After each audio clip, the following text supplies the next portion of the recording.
네, 미스터 통통의 영화 리뷰, 이번엔 우리에게 익숙한 정글의 왕 타잔을 새롭게 탄생시킨 작품 레전드 오브 타잔입니다. 타잔은 1912년 미국의 소설가 에드거 라이스 버로스가 발표한 단편소설 유인원 타잔에서 첫 등장했습니다. 이후 타잔을 주인공으로 극장판 영화만 100여 개, TV 시리즈와 비디오를 포함해 300개 이상 만들어졌고 애니메이션과 브로드웨이 뮤지컬 등 다양한 콘텐츠로 재생산돼 전 세계 팬들의 사랑을 받은 불멸의 캐릭터입니다.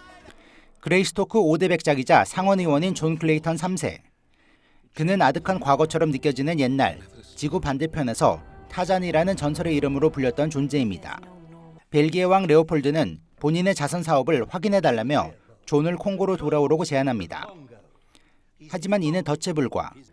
왕의 교활한 사절인 레온 롬이 존을 과거 적들에게 넘기는 대가로 다이아몬드를 받은 뒤 콩고를 식민화시키기 위한 모략을 꾸민 것입니다.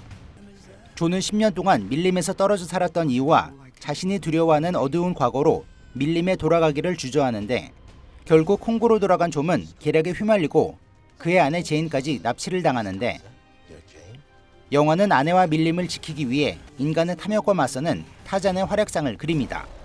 사실 이 영화의 이야기는 타잔의 이야기뿐만 아니라 타잔이 제인과 결혼을 하고 난 이후에 영국으로 돌아와 존 클레이턴 3세라는 인물로서 정글에서 살기 이전에 자신의 가족 이름을 딴 존재로서 살아가는 이야기를 동시에 그린 영화이기도 합니다. Oh, I never take the stairs.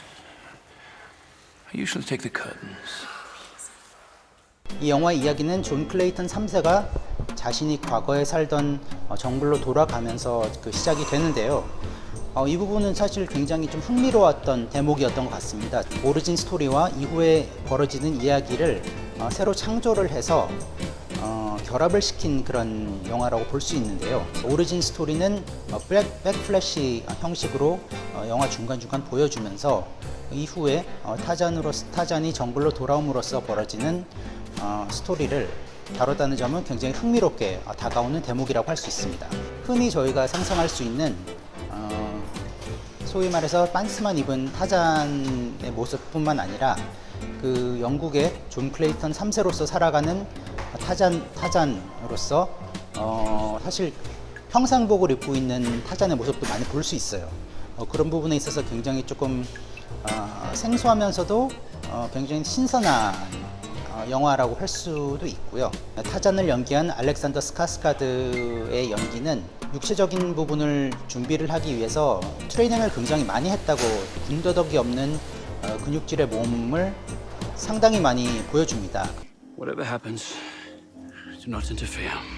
그런 부분은 어떻게 보면은 여성 팬들을 위한 팬 서비스로 보여질 수도 있고요.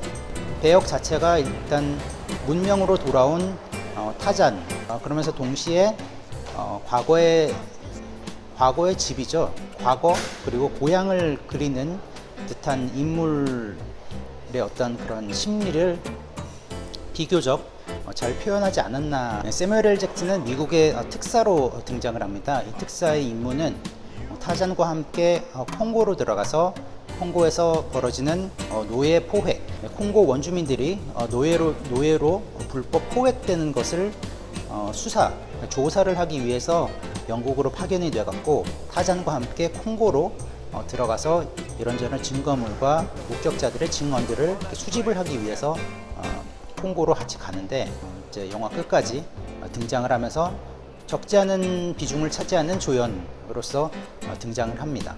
영화 줄거리의 대부분은 타잔이 콩고로 돌아가서 벌어지는 이 중간에서 그의 이제 아내인 제인이 납치를 당합니다.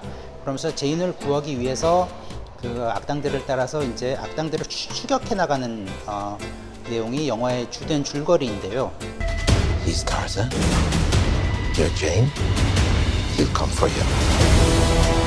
중간중간에 동물들이 굉장히 많이 나옵니다. 고릴라에서부터 사자, 코끼리들. 물론 타잔이 과거에 정글에서 살았기 때문에 이 동물들과 교감을 하고 소통을 할 수 있는 캐릭터로 나오죠. 나무줄기를 타면서 이동하는 그 중간 이제 셋피스 액션 장면이 있습니다. 제가 사실 이 부분은 제가 영화를 보면서 뭐라고 해야 될까요? 조금 그린 스크린과 그 그래픽이 결합이 됐다는 게 눈에 많이 좀 튀었다고 해야 될까요? 네. 그래픽과 함께 어떻게 보면 그 그린 스크린 사이에 인물들의 그 실루엣에서 볼 수 있는 이질적인 느낌, 그런 부분이 조금 거슬렸던 것 같은데, 영화 전체적으로 봤을 때는 이 영화도 물론 동물들이 많이 등장하기 때문에 상당 부분이 그래픽으로 제작이 됐습니다. 그 나무줄기를 타면서 이동하는 부분 이외에는 그렇게 크게 뭔가 이질적이라거나 뭔가 눈에 튀는 그래픽은 없었던 것 같고요. 그리고 사실 영화를 보면서 조금 불편했던 대목은 마지막 클라이막스 전투 장면입니다. 물소들과 악어들과 사자 등을 다 동원해 갖고 그 군대를 그냥 그 자리에서 말살을 시킵니다. 조금 이 부분은 너무 쉽게 처리가 된 부분이 없지 않아 있고. 네, 미스터 통통은 이번 영화를 4DX로 관람했습니다. 정글 속과 폭포신 등에서는 객석에 바람이 불고 물이 뿌려졌으며, 부감 촬영 장면에서는 의자와 함께 움직이면서 마치 카메라와 함께 움직이는 듯한 인상마저 받았는데요. 하지만 전투신과 심지어 남녀 잠자리 장면에도 의자가 흔들려 과한 경우 순전히 우스꽝스럽게 느껴지는 경우도 있었습니다. 배우들의 열연과 뛰어난 영상미, 제국주의와 식민 노예제에 대한 문제의식으로 무장한 타자는 여름 할리우드 블록버스터 경쟁작에 충족 요건을 두루 갖췄습니다. 하지만 전개의 비약과 데우스 엑스 마키나적 결말은 발목을 잡아당기는 요소이기도 한데요. 비슷하면서도 사뭇 다른 디즈니의 정글북과 비교해 어떤 성적을 낼 수 있을지 관심이 쏠리고 있습니다.